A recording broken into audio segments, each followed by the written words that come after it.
Hey gang, Jason here for The Love of Tractors, and I'm here to answer your 5 most asked questions about custom farm toys.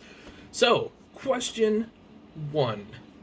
What glue do you use? So I just actually did a whole video on this real recently, so if you want to go check that out, cool.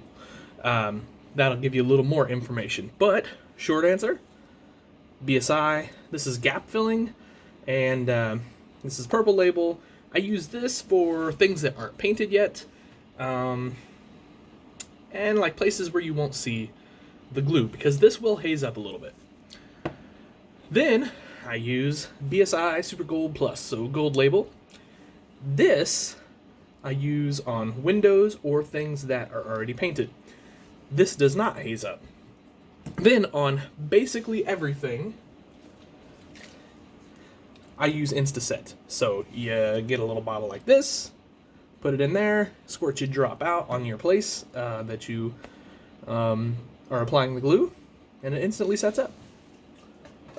Takes a lot of frustration out of farm toy building. So, number 2. What is my favorite tractor? Okay, so this one I don't have sitting in front of me, but it's a Steiger Panther KP 1400 today. So asking what my favorite tractor is like asking my grandmother who her favorite grandchild is. I mean, she's going to say me, but, yeah, Steiger Panther KP 1400. After that, probably a Steiger Tiger. After that, probably a Steiger Lion. I also am a really big fan of the John Deere 30 and 40 series 4-wheel drives. I think they're sweet. And then, probably some quad tracks after that. Love me some quad track. So, number 3. This is a tricky one. So, number 3 is, which do I prefer, scratch building or 3D printing? So, the answer is 3D printing. And so here's the reason. 1, 3D printing is quicker. It is. Time is money and stuff. 2, 3D printing is usually easier to assemble. I mean, scratch building, like, let's take, let's find something here. Okay. Yeah, well, let's just take this puppy right here. So this is 3D printed, kind of obviously. And I've scratch built these before. It's been years, but I have scratch built these. So this is a rear end to a Steiger tractor. So to scratch build this, we've got 1, 2, 3, 4, 5, 6, 7 times 2, because there's 2 sides, 14, 15, 16, 17, 18, 19, 20, 21, 22, 23, 24, 25, 26 pieces, 27, 28, 29 pieces, 30 pieces. Oh, I'm missing a hitch there. 30 pieces, rails, 31, 32, 33, 34, 35 pieces to cut, assemble, put together, and so on and so forth. Now, I'll save what I was getting ready to say for part B. But 3D printed, 1 piece. 1. Super easy. Clean it, paint it, you're ready to assemble. And honestly, it's easier to get this level of detail where you've got your rails and all your rails are same size, they're even, they're straight. You didn't have to drill holes, you don't have to use super glue, so on and so forth. So, 3D printing. Now, that's not to say scratch building isn't awesome, but let's get on to the next part of that question, actually. So, number 4. Do you think, and I this is a response to a message I got on a 3D printed item that I posted, and it said, do you think you are a real builder if you're putting together 3D parts? So, my answer to that is, do you think Chevy really makes cars? It's not like there's a guy banging out sheet metal in the back of the building. It's all essentially pre-assembled parts or pre-made parts somewhere else brought together and put together. So, yeah, I do. And I also, it's not like I haven't scratch built before. You can, if you guys have been around the farm toy world for a while, you've certainly seen the stuff I've scratch built. And so yeah, I think guys that are 3D printing are real builders. There's a serious talent to 3D printing, and there's definitely a skill involved getting a 3D printed piece to turn out in 1/64 scale, because I promise you it's not as easy as you think it is. So there's that.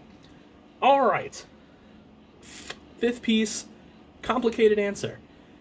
Do you think farm toys are an investment?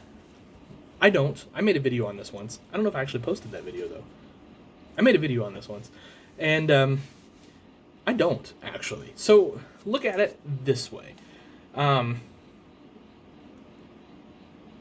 Let's say you bought a Precision A John Deere tractor from Ertl in the early 90s when they came out. You could have probably snagged that thing for, like, let's say $90, roughly, okay?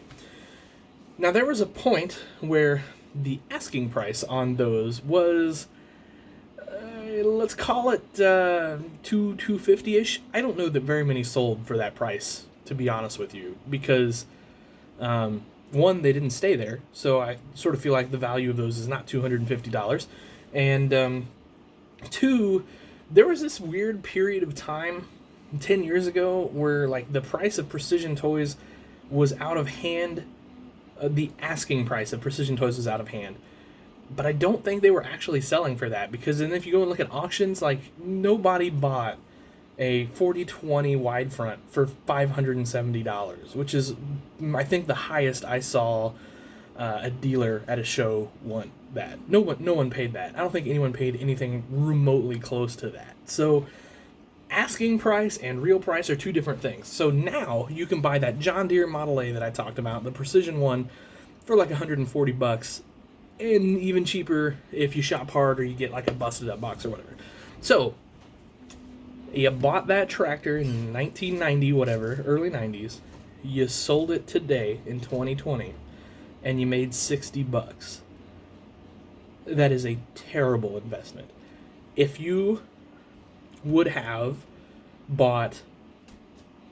put $90 in, like, let's say a mutual fund, index fund, something like that, your typical retirement vehicle, and that would technically, that should double, let's call it let's just be generous, every 10 years. That's being conservative. If it's invested right, it's probably more like every 8 years. So in 10 years, you would have had $180. So that puts us at $2,000. In 2010, it would have doubled again. Now we have $360. And in 2020, we would have doubled again, which gives us, what, $720. So farm toys are a terrible investment. So if you're buying toys thinking you're going to retire someday, don't. You should buy farm toys because you love it, because it's what you like to do, you want to collect them, you want to have them, you want to build them, etc., etc., etc. Now, of course, there are guys out there making money doing this. It's, if you're buying and selling old stuff, you're buying the old stuff right, you're flipping it for, whatever price you can get, and you're making money. Obviously, some of the newer stuff, you're buying it wholesale, and you're selling it for, whatever meager profit margin new stuff goes for. Because I'll be honest, especially 1/64 scale, there is not much of a profit margin. I'm literally talking a couple dollars. And then, obviously, custom builders and things like that. But that is not, that's not the same as investing. That is adding value into something. So, anyway, guys, so those are the 5 most common farm toy questions I get. So I hope that answers. I'll do another one of these really soon. I have got some more tractor videos coming this week for sure. So look forward to those. All right, guys. Catch you later. Thanks for watching. Have yourselves a great night. Happy tractor hunting.